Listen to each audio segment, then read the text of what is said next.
All right, Johnny Wunder here with GolfWRX.com. I'm here with Dave Neville from Callaway. We're going to talk about Apex and Apex Pro forged irons. Some hot stuff here.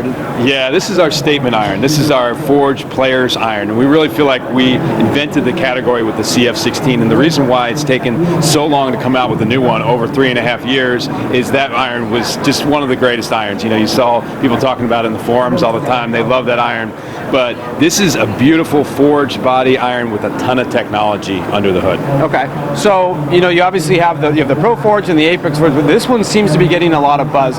What's different about this iron this time, and why do you think people are responding so positively just in the early introduction to this thing? Yeah, it's been absolutely amazing, the buzz around this iron. So you're starting with the forged 1025 body, so already the feel is incredible. Then we adding in our urethane microspheres, and we have tiny air bubbles in the urethane that allow the face to flex because we're using a 360 face cup. We've got a new feature on the face cup. It's called a spin control VFT that adds some spin in the scoring irons, which a lot of players need. And then we have a custom MIMmed tungsten weight in every single iron. So every single iron has a different tungsten weight to position the center of gravity exactly where we want it. So it's a beautiful, this is our BMW, our Mercedes, but there is a lot going on under the hood here. So it's I would say a player's distance iron. Yes. Right, but you're finding that on the tour response, a lot of the guys out there are actually switching to this iron, or at least playing around the long irons anyway. Yeah, so we have some guys who will use the standard iron in the low part of the set, and then the Pro in the high part.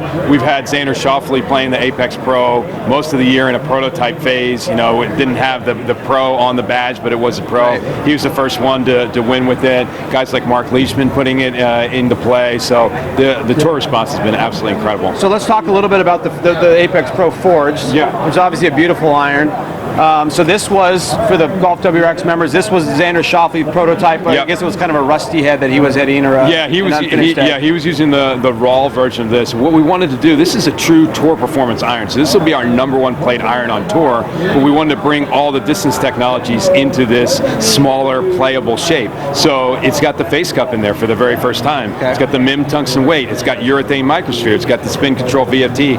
So all of that tech that's in the standard model is also in the Pro, which is incredible. It's a new category of irons for us. So what's the biggest challenge for Callaway, or I guess any club company, building a tour iron? I mean, obviously, because it's got to check off a million boxes to get it right? Yeah, I mean, the biggest thing is getting the feedback from the different players and then incorporating that, because different players have different feelings. Some want a straighter leading edge, you know, some want a little bit more rounded, some want a thinner top line. So we're trying to incorporate all that feedback and get it into a beautiful type of player shape. The other thing is when you have a forged body, and this is a true 1025 forged body, getting all that technology in there is not easy. No. Getting the urethane microspheres injected in there, getting the MIMmed tungsten weight, this is a very small player shape. So it was probably a bigger achievement to do it in this than to say in a super game improvement like the Big Bertha. So how much influence does Roger have in these irons? Is he pretty active in the design of these? Yeah, he's one of the guys who's getting all of the feedback. Obviously, he's doing amazing things with the wedges. He talked to you guys about PM, working with Phil Mickelson on that.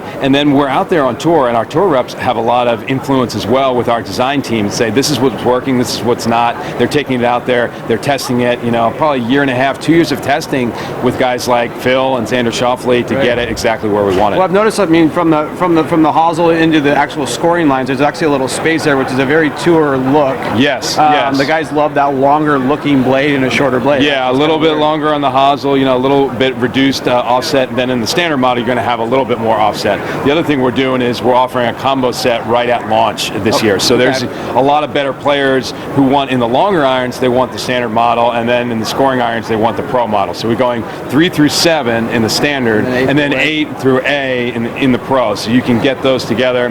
We're also offering a new cool smoke finish as well this time. Let's take a look at those. Actually, they're actually pretty awesome looking. Absolutely gorgeous. You know, we take a lot of heat for the PVD finish. This is all new, a different type of PVD. So it's a PVD overplating with an FPP coating. So nobody else has this in the industry. It's going to be a lot more durable than any of the PVDs we've had in the past. So beautiful high-end smoke. The smoke is available in the standard, the Pro, and the combo set. Also coming with the Apex Elevate shaft in the smoke version of the Elevate shaft. So really premium package. It's got that curb appeal. It does. That bag appeal. Yeah. So the last question I have for you is, you obviously have access to Sergio Garcia and Phil Mickelson. How active are they when you guys are coming out with a new iron? Like, how active are those guys? Obviously you work with the tour. But how much influence do those guys have? Those are pretty iconic players. Yeah. So two of the most active guys we have are Phil Mickelson and Xander, because they live in San Diego. Phil Mickelson is the only guy who has a badge that works at our performance center, and Phil will come right over and he'll bring irons, he'll test it, he'll test wedges. He goes in the back and grinds different things. Xander lives in San Diego. He comes by all the time. Sergio, he's all over the world, but he's also based in Austin. We get a lot of feedback on wedges from him, the irons. He's such a great ball striker. He's able to tell us within a few swings, this is going to work for me or it's not. Right. I guess the last question I have is, when are you guys going to get Hendrick out of those legacies? The legacy irons. I mean, that in the 3-wood.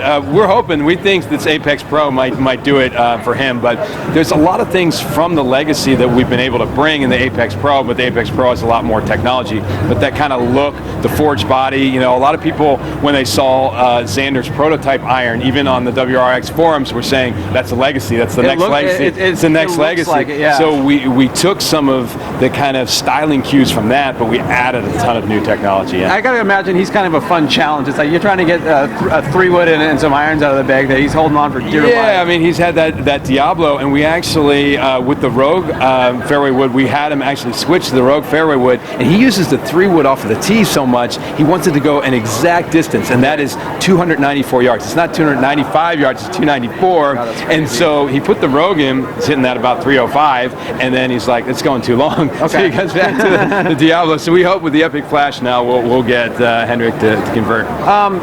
Another last question. I just noticed this in the forums and some of the pictures that Greg took out there. You actually have some guys with bonded hosel 3-woods, especially in the new ones. It's sort of like a tour. It was an old, it was available before, but now only the tour guys are getting in. Why do guys do that? Yeah, well, some guys, it's for the look. So some guys with the OptiFit or the adjustable hosels, they think it looks a little bit too chunky. So there's people who've played the fixed hosel forever. So that's one part of it. The other thing is bendability for the flatter lies. So already the Epic Flash in the Sub-Zero is a little bit flatter than the standard. But if you want to go even flatter than that, it's very difficult to do. Yeah, with the OptiFit hosel, you can actually break the hosel by doing that. So when we have the fixed hosel, it allows us to go a little flatter there. So that's insider information from the man, Dave Neville. Johnny, good to be with you. Have a great show. It's Johnny Wunder, Golf WRX. We're out of here.